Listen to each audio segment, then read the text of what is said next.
지난주에 저는 오늘 본문을 통해서 무너진 제단을 수축합시다 라는 제목으로 말씀을 전했습니다.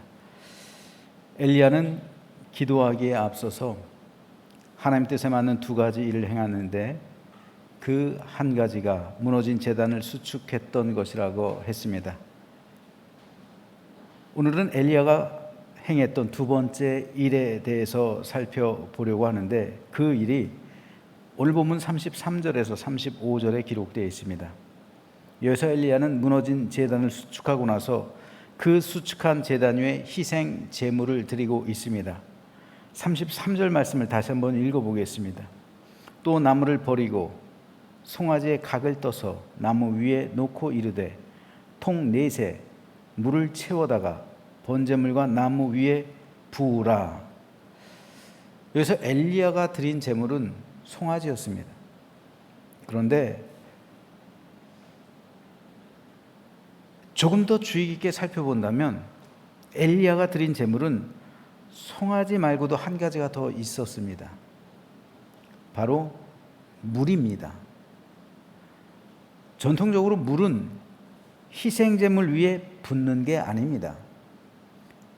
이스라엘의 모든 제사를 통해서 제물 위에 물을 부었던 예는 단 한 번도 없습니다.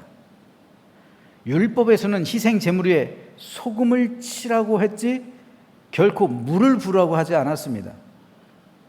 물과 불은 상극이기 때문입니다. 희생제물은 불로 태워야죠. 그래서 연기가 하늘로 올라가야 하고 제물은 새까맣게 재가 되어야 합니다. 타야 해요. 그런데 불과 상극인 물을 희생제물 위에 붓는다는 것은 있을 수가 없는 일입니다. 이스라엘 역사상 단 한 번도 그렇게 제사를 드린 적이 없습니다. 그런데 오늘 본문에서 엘리야는 그 제물과 제단 위에 물을 흠뻑 부으라고 명령하고 있습니다. 성경에서 유일무이하게 기록되고 있는 일을 행하고 있는 겁니다. 그런데 이 일은 우리 믿음에 있어서 아주 중요한 의미를 가지고 있습니다. 특별히 구속사적인 관점으로 볼 때 이 일은 굉장히 중요해요. 물론 엘리야가 물을 부은 이유는 고대 세계에는 그 밑에 이교 사제들이 들어가서 그 제단 밑에 들어가서 불을 피웠다고 그래요. 그러한 거짓 불에 대항하고자 그런 모든 가능성 자체를 없애버리는, 그리고 하나님의 능력을 보여주기 위해서, 하나님의 크신 능력을 보여주기 위해서 물을 부어버렸던 거예요. 이것이 전통적인 해석이에요. 그게 맞는 말입니다. 그런데 오늘 제가 주목하는 것은 구속사적인 관점에서의 해석이에요. 그래서 오늘 본문을 구속사적인 관점으로 해석할 때 어떻게 해석이 될지 오늘 말씀드리려고 합니다. 오늘 본문을 이해하기 위해서 먼저 유대인들에게 있어서 물이 갖는 의미를 알아야만 합니다. 먼저 예레미야 2장 13절 말씀을 보면 여기서 하나님은 이렇게 말씀합니다. 내 백성이 두 가지 악을 행하였느니 곧 그들이 생수의 근원되는 나를 버린 것과 스스로 웅덩이를 판 것인데 그것은 그 물을 가두지 못할 터진 웅덩이들이니라. 내 백성이 두 가지 죄악을 저질렀는데 첫째는 나를 버린 것, 둘째는 자기들 스스로 웅덩이를 판 것이다 라는 것이에요. 여기서 웅덩이는 사람의 수고와 노력으로 판 물이 들어있는 곳이고, 생수는 내가 굳이 수고를 하지 않아도 내 노력과는 상관없이 하늘로부터 내리는 겁니다. 비, 강물, 시냇물, 이슬, 샘물과 같은 물들은 살아있는 물이에요. 따라서 이 물들은 하나님의 은혜를 상징했습니다. 생수는 살아있는 물, 흐르는 물, 맑고 깨끗한 물, 마실 수 있는 좋은 물, 생명을 제공해주는 그 물로서 하나님을 의미합니다. 하지만 웅덩이는 죽어있는 물이에요. 그 웅덩이 속에 수많은 벌레들이 들어가죠. 심지어는 짐승이 빠져서 죽어요. 동물의 사체가 있어요. 그래서 고여있는 물이고 더럽고 오염된 물이고 썩은 물이에요. 나쁜 물입니다. 그 물 먹으면 죽어요. 따라서 이 물은 바알신을 의미했어요. 그렇기 때문에 마태복음에 보면 이런 구절이 있어요. 더러운 귀신이 사람에게서 나갔을 때 물 없는 곳으로 다니며 쉬기를 구하되 쉴 곳을 얻지 못했다. 여러분, 왜 더러운 귀신이 사람에게서 나갔을 때 물 없는 곳으로 다녔을까요? 귀신이 물을 싫어할까요? 여기서 말하는 물이 무엇을 의미할까요? 바로 하나님의 은혜를 상징하는 거예요. 하나님의 임재가 있는 곳엔 못 들어간단 말이에요. 하나님의 은혜가 흐르는 곳엔 못 들어간단 말이에요. 귀신들이. 심령 가운데 내 심령이 하나님의 은혜로 충만해 있다면 귀신이 못 들어온단 말입니다. 그런데 물이 없는 곳, 다시 말해서 하나님의 임재하심이 없고 하나님의 은혜가 흐르지 않는 곳, 그 심령, 거긴 비어있는 곳이에요. 그곳으로 들어가는 거예요, 귀신들은. 그것이 바로 마귀들이 찾고 있는, 귀신이 찾고 있는 물 없는 곳이고, 그것이 바로 귀신들이 쉴 곳이란 말입니다. 따라서 마귀는 하나님의 은혜 안에 있으면 죽임을 당해요. 이것을 마태는 이렇게 기록합니다. 귀신들이 나와서 돼지에게로 들어가는지라 온 때가 비탈로 내리다가 바다에 들어가서 물에서 몰사했다. 여기서 물에서 몰사했다는 것은 귀신들이 하나님의 은혜 안에서 죽게 되는 것을 의미하는 거예요. 예수님께서 귀신에게 명령하죠. 그래서 하나님의 은혜가 그 사람의 심령 가운데 차요. 하나님의 은혜로 충만히 체험받고 그 귀신은 즉시로 떠나가죠. 그랬을 때 돼지에게로 들어가기를 허락해달라고 하고 돼지에게로 들어갔는데 결국 그들이 내리달아서 갈릴리 강물에, 갈릴리 호숫가에 빠져 죽는단 말입니다. 이것이 상징하는 것은 귀신들이 하나님의 은혜 안에 있으면 죽게 된다는 것을 상징하는 거예요. 또 사도행전 16장에 보면 안식일에 우리가 기도할 곳이 있을까요? 문 밖 강가에 나가 거기 앉아서 모인 여자들에게 말했다라는 부분이 나오는데, 왜 바울 일행은 안식일에 하나님을 예배하고 기도하기 위해서 강가로 갔을까요? 왜 회당으로 가지 않았을까요? 그 이유 역시 물이 하나님의 은혜를 상징하기 때문에 그래요. 1세기 랍비 문헌에 보면 성인 남자 10명 미만의 공동체는 하나님의 은혜가 흐르는 강가에 가서 기도하라는 관습법이 있었습니다. 다시 말해서 회당은 성인 남자 10명 이상이 되어야 지을 수가 있어요. 10명의 남자가 있어야 회당을 지을 수 있는 조건이 되는 거예요. 근데 10명의 남자가 없는 곳은 회당을 지을 수가 없어요. 짓고 싶어도 돈이 있어도 못 지어요. 그러니까 그때 10명 미만의 공동체, 유대인 공동체는 어디서 안식일을 지키냐면 강가에 가서 안식일을 지키라는 거예요. 왜요? 강이 뭘 의미해요? 하나님의 은혜를 의미하니까요. 그래서 바울은 강가로 나간 거예요. 회당으로 가고 싶어도 못 간 거, 회당이 없으니까. 그래서 강가로 가서 거기서 루디아를 만난 거잖아요. 강가에 가서 유대인들을 만난 거예요. 또 이사야 선지자는 이렇게 말하죠. 물이 바다 덮음같이, 우리가 잘 알고 있는 유명한 복음성가도 있죠. 물이 바다 덮음같이. 그죠? 여기서 물은 하나님의 은혜를 상징해요. 바다는 세상의 악을 상징해요. 즉 하나님의 은혜가 세상의 모든 악을 덮어서 하나님 나라가 이 땅 가운데서 임할 것이라는 비전을 이사야 선지자가 보고 있는 겁니다. 이렇게 흐르는 물은 하나님의 선하시고 거룩하신 생명과 은혜를 상징합니다. 그렇기 때문에 세례는 흐르는 물에서 받는 거예요. 세례의 의미는 하나님의 은혜에 잠기는 겁니다. 즉 물이 바다를 덮는 것이 세례예요. 귀신이 하나님의 은혜에 빠지면 죽죠. 죄인인 우리가 하나님의 은혜에 잠길 때 옛사람은 완전히 죽는 겁니다. 그리고 새 사람으로 다시 나오는 거룩한 의식이 세례예요. 내가 하나님의 은혜에 잠길 때 나의 옛사람 다 죽는 거예요. 그리고 물에서 나올 때 새 사람으로 되는 것, 이게 세례예요. 이것을 염두에 두고 오늘 말씀을 보면요, 엘리야가 물을 제단 위에 이 부은 행위는 세례 의식에 해당하는 것이었어요. 사람이 흐르는 물로 세례를 받는 것처럼 하나님의 제단이 기손강에서 떠온 흐르는 물로 세례를 받은 거예요. 사람이 하나님의 은혜에 잠긴 것처럼 제단이 하나님의 은혜에 잠긴 겁니다. 제단이 물에 적셔지고 잠기게 되었다는 것은 물이 부어짐으로 인해서 제단이 죽은 것을 의미하는 거예요. 사람이 세례받을 때 물에 잠긴 것이 죄에 대한 죽음을 상징하는 것처럼 제단이 물에 잠긴 것 역시 이스라엘 전체의 죽음을 상징하는 거예요. 이스라엘 백성, 온 백성의 죄를 구속하고 대속하는 세례 의식에 해당하는 말이란 말입니다.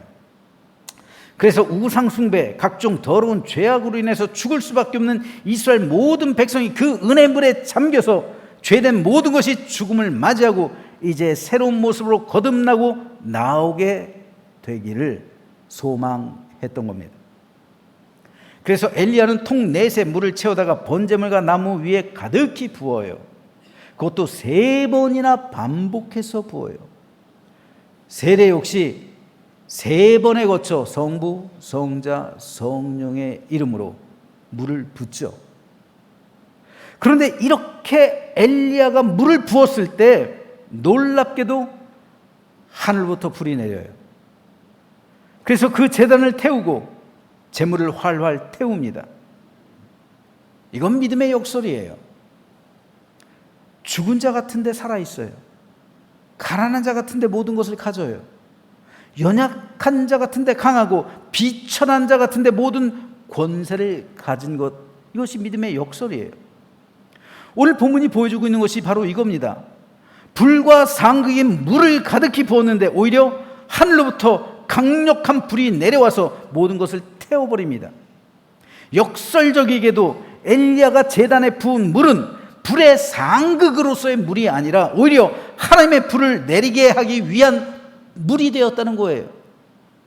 불을 끄는 물이 아니라 불을 붙이는 물이란 말입니다. 세상에서의 물은 불을 끄기 위한 도구예요.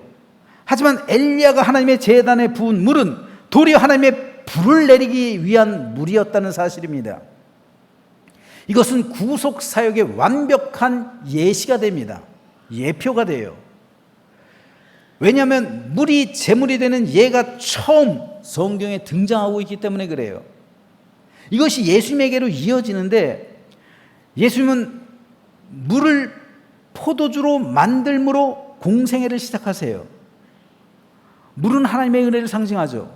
포도주는 하나님 나라의 안식과 평화를 상징합니다. 그러므로 물이 포도주가 되는 것은 하나님의 은혜로 이 세상의 평화와 안식이 임했다는 사실을 증거해 주는 거예요. 또한 이 기적을 행한 분이 이 세상의 구세주 메시아라는 사실을 증거해 주는 표시가 되었던 거예요. 그래서 예수님은 공생애를 시작하면서 가장 먼저 물을 포도주로 만드는 이적을 행하시면서 공생애를 시작하시는 거예요. 예수님이 이 땅에 오신 메시아다라는 것을 이 이적으로서 선포해 주시는 거예요. 또 예수님께서 요단강에서 세례를 받으실 때 하늘이 열리며 성령이 비둘기같이 그 위에 임하셨죠. 주님께서 물로 세례를 받으시며 물로 흠뻑 젖으시고 물에 잠기셨을 때 성령의 불이 하늘로서 내려와 그 위에 임하셨던 거예요. 물은 하나님의 은혜를 상징합니다. 그렇기 때문에 하나님의 은혜가 있는 곳에 성령의 불이 임하는 거예요. 오늘 엘리야가 행하는 것과 흡사 비슷한 모습이에요. 제단이 물에 잠겼을 때 하늘로부터 불이 내리죠. 예수님께서 물에 잠기셨을 때 성령께서 임하시는 거예요. 우리 역시 그리스도인이 되었다는 표시로 물로 세례를 받아요. 하지만 그 세례 물과 함께 성령의 불이, 성령께서 우리 안에 임재하신단 말이에요. 이때 우리에게 부어지는 세례 물은 불을 끄는 물이 아니라 하늘에 불을 내리는 물이 되는 거예요. 성령의 임재하심을 가져오는 물이 되는 겁니다. 세상 사람들에게 있어서 물은 불과 상극이에요. 하지만 성경에 있어서 물은 하늘의 불을 임하게 하는 거룩한 도구입니다. 그렇기 때문에 이때 물은 하나님께 드려지는 살아있는 제물이 되는 거예요. 그러므로 여기서의 물은 불과 상극이 아니라 하나의 조화를 이룹니다. 물로서 불을 내리는 사건이 세례예요. 물이 불과 함께 임했습니다. 따라서 오늘 본문 말씀은 구약에서 예수님의 세례를 예표하고 있는 대표적인 사건이 되는 거예요. 또한 물과 불이 하나가 되고 세례와 성령 강림이 하나가 된다는 사실을 예표하는 구속사적인 사건인 겁니다. 이에 대해 성경은 이렇게 말씀합니다. 증언하는 이가 셋이니 성령과 물과 피라. 또한 이 셋은 합하여 하나이니라. 여기서 성령은 불이고 물은 세례고 피는 십자에 설리신 예수님의 피입니다. 우리는 예수님의 피로 죄의 씻김을 받죠. 그리고 하나님의 은혜를 상징하는 물로 세례를 받습니다. 또한 그와 동시에 성령의 불이 우리에게 임하는 거예요. 믿음 안에서 피와 물과 불은 하나입니다. 구원은 피와 물과 불이 함께 있어야 가능한 거예요. 엘리야의 제단은 구약에서 유일하게 피와 물과 불이 함께 기록되고 있어요. 여기에는 송아지를 통한 대속의 피가 있었고 물이 있었고 불이 있었습니다. 송아지는 예수 그리스도를 상징하는 것이고 물은 하나님의 은혜를 상징하고 불은 성령의 강림을 상징합니다. 그렇다면 제단은요? 제단이 상징하는 것은 예수 그리스도의 십자가입니다. 그러므로 오늘 우리는 본문을 통해서 하나님께서 불을 내리시는 기적 자체를 바라보는 것이 아니라 이 기적이 예표하고 있는 그리스도에 대한 사건을 전체적으로 바라볼 수 있어야 됩니다. 그래서 이 사건을 통해서 하나님께서 예비하신 구원의 완전성과 예표를 우리가 볼 수 있어야 합니다. 즉 구원은 그리스도의 대속의 피와 나 자신은 죽고 하나님의 은혜로 거듭나는 것을 상징하는 물과 세례의 물과 성령의 불이 하나가 되고 함께 있을 때 이루어진다는 사실입니다. 우리가 진정 구원받은 삶을 살기 위해선 이 셋이 반드시 우리에게 있어야만 하는 겁니다. 여기에 더해서 특별히 엘리야의 제단은 십자가를 상징합니다. 이 제단 위에서 모든 것이 성취가 되었어요. 제단 위에 송아지가 누였고 피가 있었고 제단 위에 물이 있었고 제단 위에 불이 내렸어요. 모든 것이 제단 위에 내렸다는 말입니다. 이 말은 십자가 위에서 모든 구원이 성취되고 있음을 말해주는 거예요. 십자가 위에서 예수 그리스도의 피가 있었고 성령의 불이 있고 그리고 하나님의 은혜가 있다는 말입니다. 즉 십자가에서만 피 흘림의 구속의 은총을 받을 수 있고 십자가에서만 물과 같이 넘치도록 부어주시는 하나님의 충만한 은혜를 받을 수 있고 십자가에서만 불과 같이 뜨거운 성령의 임재를 경험할 수 있다는 말입니다. 이렇듯 십자가 위에서 하나님의 구원은 완성됩니다. 십자가를 통해서만 우리는 구원을 받을 수 있어요. 그러므로 그리스도인이라 하면서 십자가를 경험하지 못했다면 그는 아직 구원을 경험한 사람이 아닙니다. 문제가 이거예요. 과연 우리 교회 가운데선 이 십자가를 경험한 사람이 얼마나 되겠는가? 이 십자가에서 예수님을 나의 구주, 나의 하나님으로 영접한 사람이 얼마나 되겠는가? 이 십자가에서 나의 모든 죄와 정욕을, 자아를 못 박아 죽인 사람이 얼마나 되겠는가? 그래서 거듭남의 은총을 경험한 사람이 과연 우리 교회 가운데, 세상 교회 가운데 얼마나 되겠는가? 우린 이것을 따져봐야만 합니다. 이것을 질문해 봐야 돼요. 그렇지 않으면 우린 교회 다니고서도 멸망할 수밖에 없는 존재들입니다. 그래서 주님은 우리에게 자기 십자가를 지고 나를 따르라고 말했잖아요. 자기 십자가란 뭡니까? 십자가를 경험한 사람만이 자기 십자가를 지는 거예요. 십자가의 은혜를, 그 구속의 은총을 경험한 사람만이 십자가가 주어지는 거예요. 십자가의 은총을 경험하지 않은 사람은 십자가가 없어요. 여러분, 천국은 십자가 지고 가는 거예요. 십자가를 진 사람만 천국으로 가는 거예요. 십자가 지지 않고서는 천국으로 갈 수가 없는 거예요. 그러므로 자기 십자가를 지라는 주님의 말씀은 우리에게 축복이고요. 너는 구원받은 사람이다 라는 것 말이잖아요. 주님께서 자기 십자가를 지라는 것은 우리에게 괴로움을 주시기 위함이 아닙니다. 그 십자가를 통해서만 피와 물과 불을 받을 수 있기 때문이고, 그 십자가를 통해서만 구원과 생명을 받을 수 있기 때문이고, 그 십자가를 통해서만 천국에 들어올 수 있기 때문입니다. 그리고 그 십자가를 통해서만 세상에서 능력과 권세와 은혜와 거룩의 삶을 누릴 수 있기 때문입니다. 그렇기 때문에 그리스도인들에게 있어서 십자가는 무거운 짐이 아니라 하나님의 은총입니다. 그것은 우리를 향한 예수님의 선물이고 성령님의 축복입니다. 하지만 적지 않은 사람들이 여기에 실패하고 있어요.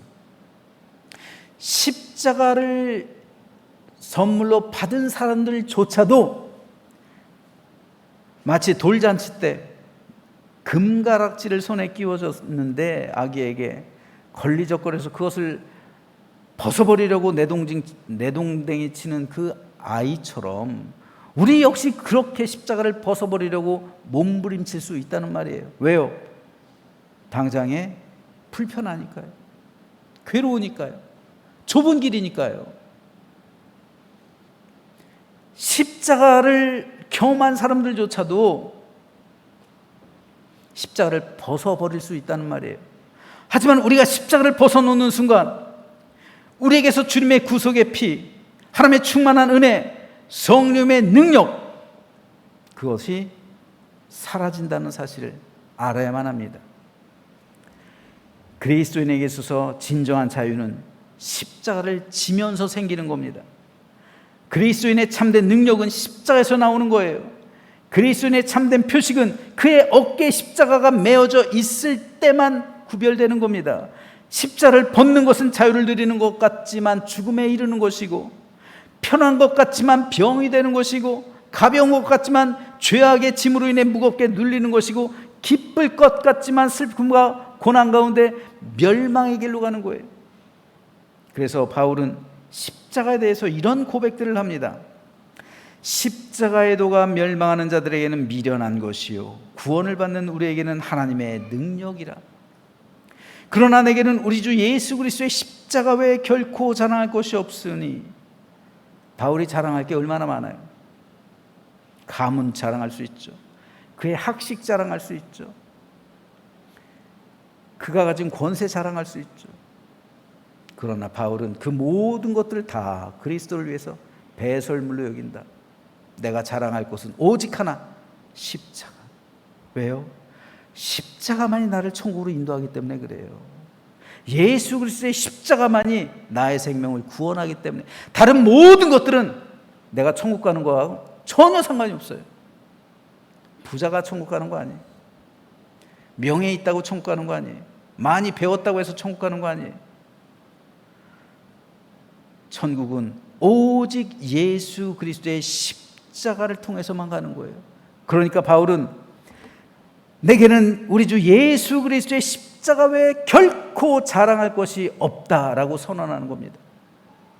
그러므로 그리스도로 말미암아 세상이 나를 대하여 십자가에 못 박히고 내가 또한 세상에 대해서 그러하리라. 내 자아와 정욕, 내 모든 탐욕과 탐심, 이 모든 것을 십자가에 못 박겠다는 거예요. 그리고 그 십자가 메고 자기를 부인하고 좁은 길로 가겠다는 말이에요. 이게 바울의 결단이었단 말입니다. 저는 이 결단이 오늘 이 자리에 나와 있는 우리 모두에게도 그대로 임하게 되길 주님의 이름으로 축복합니다. 바울이 평생 십자가 지고 갔을 때 하나님의 은혜와 기적이 그 십자가 위에서 일어난 거예요. 그 십자가로부터 능력이 임했습니다. 우리 삶 역시 동일합니다. 우리가 십자가 지고 주님의 길을 걸어갈 때 우리가 맨 그 십자가에서 우리를 변화시키는 힘이 나오고 능력이 나오고 권세가 나오고 내 삶의 기적이 나오고 모든 은혜와 축복이 나오게 되는 겁니다. 하나님께서 부어주시는 충만한 은혜가 십자가를 통해 흘러나오는 것이고 주님의 평강과 화목, 화해와 일치, 축복과 모든 선한 것이 다 그 십자가를 통해서 나오는 겁니다. 다른 곳에서 은혜 찾지 마십시오. 다른 곳에서 평강 찾지 마십시오. 다른 곳에서 하나님의 뜻을 구하지 마세요. 하나님의 뜻은 온전히 십자가에 있는 거예요. 십자가를 통하지 않는 뜻, 십자가를 통하지 않는 어떠한 결정 다 거짓된 거예요. 하나님의 은혜와 평강, 하나님의 뜻은 모두 십자가를 통해 우리에게 주어집니다. 십자가 없이는 승리가 없습니다. 십자가 없이는 능력도 없습니다. 십자가 없이는 권세도, 자유도, 평강도, 영원한 삶도, 구원도 없습니다.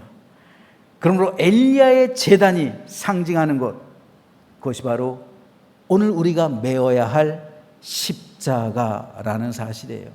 그런 의미에서 본다면 제단 위에 불이 임한 이 사건은 예수님의 구속 사건을 예표해 주는 가장 완벽한 구약 성경에서의 예입니다.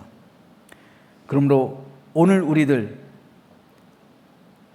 우리 모두에게 피와 물과 불을 통한 하나님의 능력과 권세가 내가 메고 있는 십자가를 통해서 우리 모두의 삶 가운데 충만히 임하게 되길 소망합니다.